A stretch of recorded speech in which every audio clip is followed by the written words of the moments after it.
Hello student, this is C Ashwini Purohit. इस lecture में हम डिस्कस करेंगे आरटीआई के बारे में। जो मैंने आरटीआई फाइल की थी पावर ग्रिड में, आज मुझे उसके सारे रिप्लाईज मिल गए हैं। और स्टार्ट करने से पहले मैं आपसे एक रिक्वेस्ट कर रहा हूँ, प्लीज़ थोड़ा भी कॉपरेट करिए। मेरी आवाज़ इसलिए सही नहीं आ रही क्योंकि मेरा माइक खराब हो गए। इस लॉकडाउन पीरियड में मेरे 2 माइक खराब हुए, अब तीसरा नहीं था मेरे पास, और ऑर्डर भी नहीं कर सकता हूँ, कोई डिलीवरी भी नहीं कर रहा, कुछ अरेंजमेंट नहीं हो रहा है।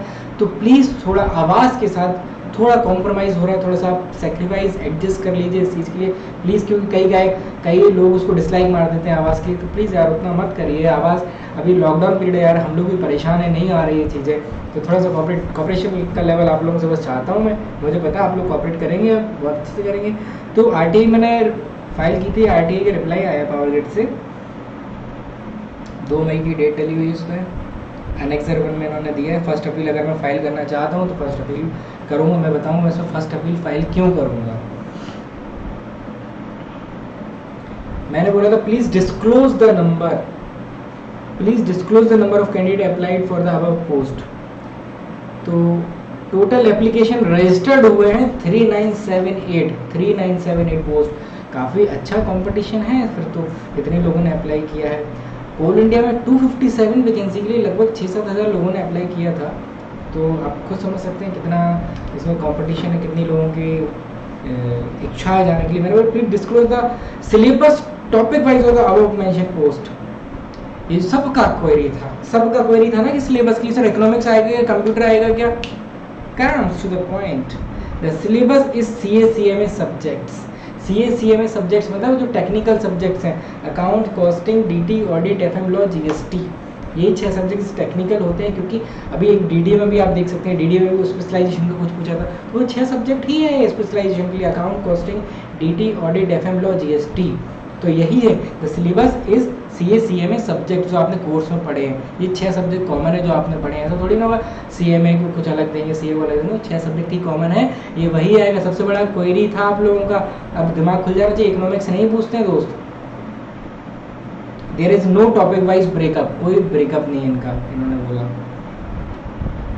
Please disclose the past year paper of power grid of above mention post. The question paper of, इनका रिप्लाई है कि जो क्वेश्चन पेपर है इंटेलेक्चुअल प्रॉपर्टी राइट है। ये चीज़ मैंने पहले बता दी थी जब मैं फाइल किया था कि ये चीज़ का रिप्लाई यही देंगे कि हमारा इंटेलेक्चुअल प्रॉपर्टी राइट है इस चीज़ के ऊपर, तो हम नहीं देंगे। पर एक सुप्रीम कोर्ट की रूलिंग है इस चीज़ के लिए कि जो चीज़ पब्लिक डोमेन में आ गई है वो आपका राइट कैसा आपको बताना चाहिए ना, बच्चों को डिस्क्लोज करना चाहिए।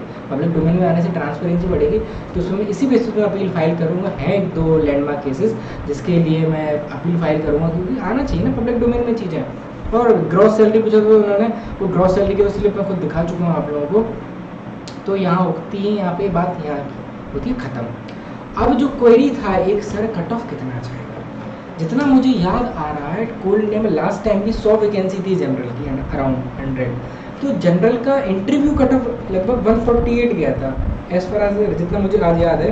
वो पेपर ईजी था, 148 मतलब 74% रिटर्न के लिए कट ऑफ गई थी। कट ऑफ का मतलब क्या होता है, अगर 100 वैकेंसी हैं 300, अगर जैसे इंटरव्यू के लिए उन्होंने बोला 1:3 में हम बुलाएंगे आपको, 1:3 में बुलाएंगे, और बोला जनरल का कट ऑफ 148 गया इंटरव्यू का, तो उसका क्या मतलब वो 100 × 300वें नंबर का जो कैंडिडेट होगा उसका नंबर 148 था, तो वो इंटरव्यू में गया था। लास्ट कैंडिडेट जो होता है वो कट ऑफ होती, तो 74% इंटरव्यू कट ऑफ गई थी। कब? जब 100 वैकेंसी थी जनरल की, और पेपर बहुत इजी था, पेपर वॉज इजी।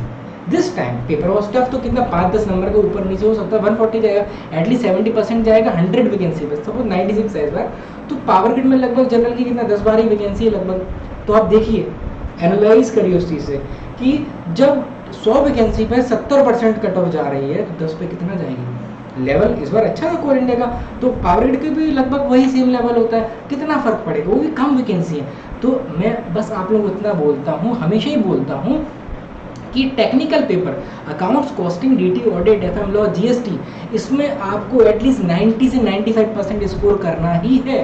क्योंकि नॉन टेक, आप लोग नॉन टेक पार्ट के पीछे भागते हो जोरों शोरों से। अब मैं आपको कैलकुलेट करके बताता हूँ, नॉन टेक में 50 नंबर का है तो 12.5 4 सब्जेक्ट है उसके अंदर नॉन टेक में, उनके लिए आप पीछे भाग रहे हो। बिल्कुल भागना भी चाहिए, कोई दिक्कत नहीं, पर पूरा फोकस नॉन टेक पर डाल दिया आपने। पूरा फोकस डालने के बाद भी डालने के बाद भी ना 50 में से 40-42 नंबर ही आएंगे, उसमें कहीं ना कहीं मिस्टेक्स हो ही जाती हैं। और अगर एक एवरेज पढ़ाई करेंगे आप, एवरेज जाएंगे तो भी आप 35 नंबर लेके आ सकते हैं, कोई बड़ी बात नहीं। Math reasoning was very easy होती है, जिसके पीछे आप लोग हाय तौबा मचा के रखा है। एसएससी बैंकिंग भाई वो नहीं है। एसएससी बैंकिंग की परीक्षा नहीं है, तो ये तो प्रोफेशनल एग्जाम है, जनरल एग्जाम्स में होती है मैथ रीजनिंग। जैसे सेबी का जनरल एग्जाम है तो उसमें मैथ रीजनिंग का अच्छा लेवल होगा, आपको मिलेगा बिल्कुल। पर ऐसा नहीं कर सकते, प्रैक्टिस करेंगे मिलेगा।